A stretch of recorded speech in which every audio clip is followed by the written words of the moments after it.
Sederalun cuaca buruk di sejumlah wilayah di Aceh berdampak pada terhentinya operasional pelayaran dari pelabuhan penyeberangan Ulele Banda Aceh ke Balohan Sabang, begitu juga sebaliknya.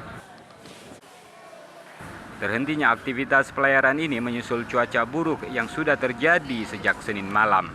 Pengumuman terkait tidak adanya aktivitas kapal ini sudah diumumkan pihak pelabuhan Ulele sejak Selasa siang.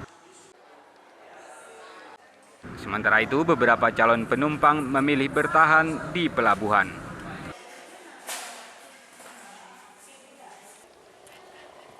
Di sisi lain Sederalun, ratusan kendaraan, baik itu roda 2 maupun lebih, terlihat terparkir rapi di komplek pelabuhan.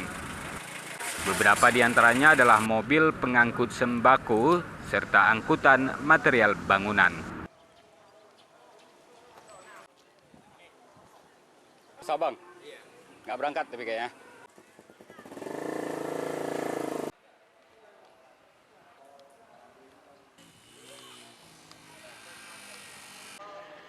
Dari Banda Aceh, Reza Munawir, Serambi On TV.